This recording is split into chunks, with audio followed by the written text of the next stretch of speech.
What is Jimmy Wanjigi's game plan for 2022? What is Jimmy Wanjigi up to? Those are some of the questions which ODM supporters are currently asking. Because there are those who strongly believe that Jimmy Wanjigi is actually working so hard to popularize ODM party. And they believe that whatever Jimmy Wanjigi is doing is to the advantage of the ODM party and Raila Odinga.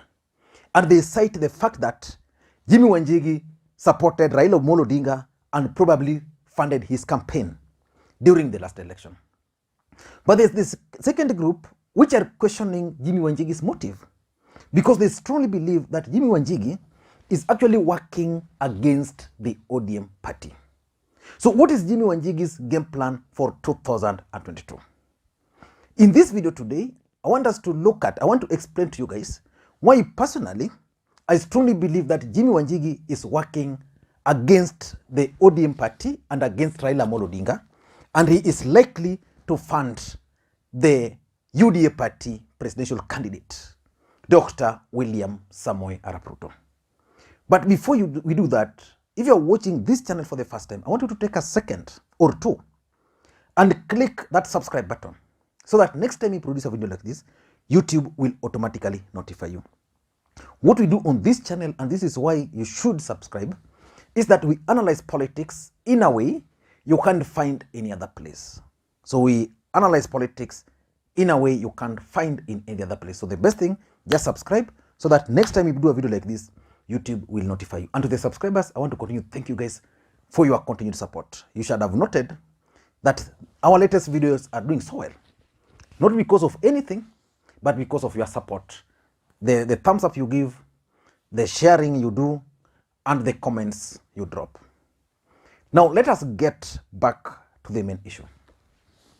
What is Jimmy Wanjigi's game plan in ODM party? Or what is his game plan for 2022? I was reading an article today and actually that article is what has informed this video, on africanintelligence.com.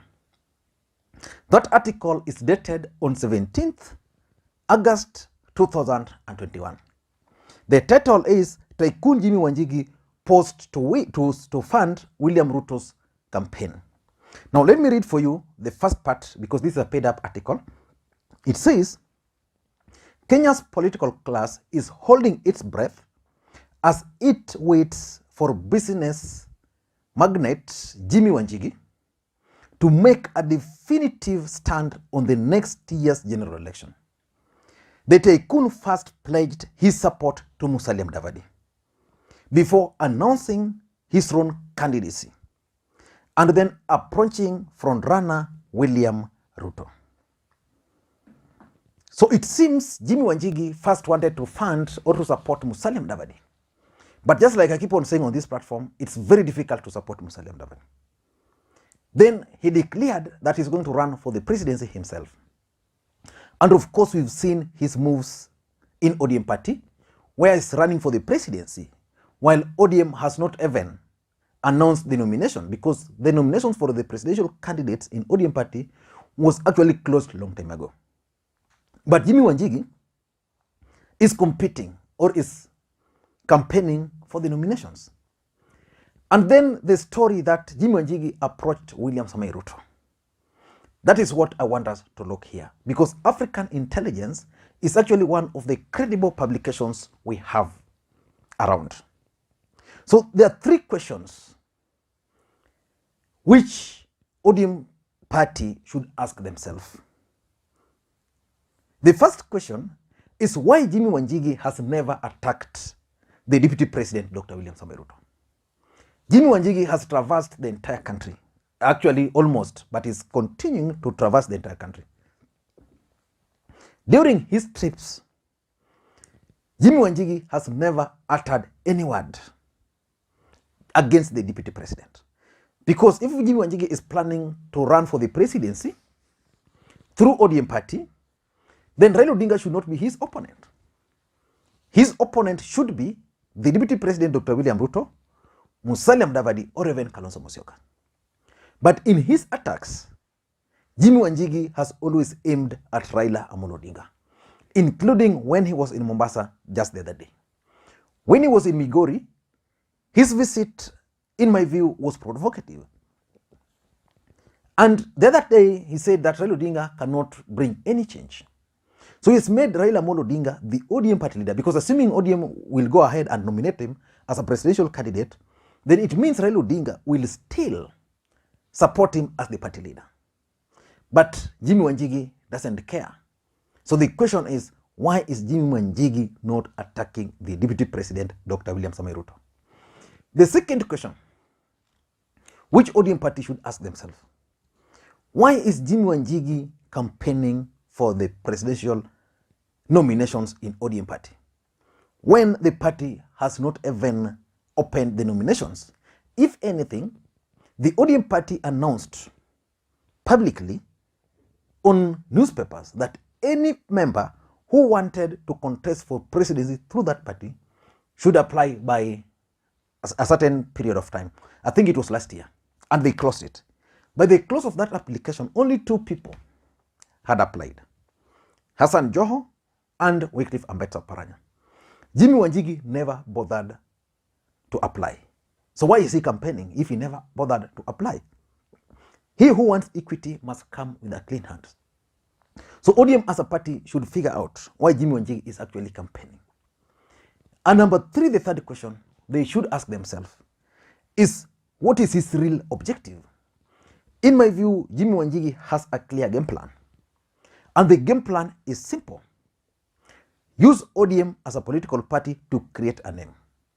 Of course, Jimmy Wanjigi has been moving from point A, point B, point C, using the name of ODM party, ODM colors, ODM merchandise. By using ODM name, he's creating a name for himself. And he's also creating his own base. He went to Migori, he had his parallel meeting with parallel officials. He was in Siaya the same, Migori, Homa Bay the same. He was in Kiambu, where he met totally parallel party officials. He was in Mombasa, again, totally parallel officials. So by the time he will decide to now leave for William Ruto's camp, Jimmy Wanjigi shall have created a name for himself, and he shall have gone with a huge chunk of the purported ODM officials. So ODM party must ask themselves those 3 questions. But why would Jimmy Wanjigi choose to support the deputy president? That's the question. In my view, I have 3 theories. The first theory is that there is the chance of running mate in William Ruto's camp. William Ruto is likely to get a running mate from the larger Mount Kenya region. And from who is that person? The first thing is Central Kenya or the larger Mount Kenya region is huge. If that person has to come from the Kikuyu nation, then Murang'a becomes the best bet. Jimmy Wanjigi comes from Murang'a County. So if Jimmy Wanjigi were to leave ODM party and join the deputy president, his chance, in my view, of being nominated or of being chosen by the DP as his running mate are so high for several reasons. He's fresh, number 1. Number 2 is coming from ODM party, which means there's that perception that it's a big catch. Number 3, Jimmy Wanjigi is loaded. He's coming with his own money. Most people supporting the DP are depending on his money. But Jimmy Wanjigi will now come with his own personal money to even fund the campaign. So this means that Jimmy Wanjigi can easily be made the running mate to the DP. Unlike in ODM.